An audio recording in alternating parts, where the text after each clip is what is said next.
School nurses will be right on the front lines when a child attending school displays potential COVID symptoms. So what happens in that situation? A school nurse in Anderson District 5 takes us through that process.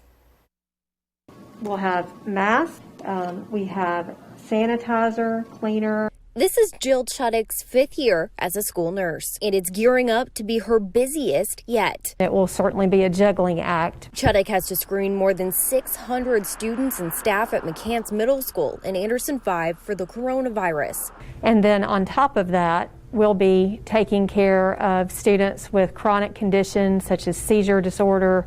Nurses and staff will be looking for red flags among students. If someone has one of these symptoms, like a bad cough or fever, or 2 of these, then DHEC says they must go home. Our biggest hurdle with planning would be to make sure that we adequately isolate anyone with COVID symptoms. DHEC requires each school create a separate space for students they suspect have COVID-19. We will be using the non-contact thermometers this year just to keep a little better distance. Students will stay isolated until a guardian arrives. Then Chudik says they have to see a doctor. We don't diagnose, we assess. Some parents are still deciding whether their child should be at school at all. Chudik says she's made her decision. If a classroom is open, my 3 will be in it.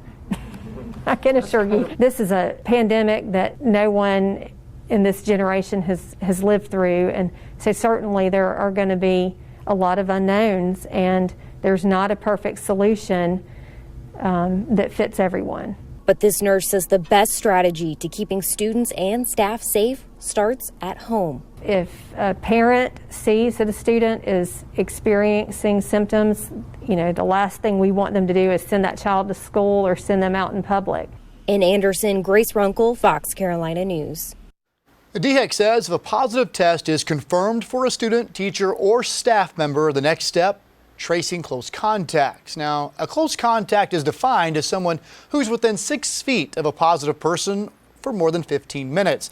Close contacts of the positive case would be told to quarantine and recommended for testing. Check with your local district or your school to find out their procedures in handling a direct contact.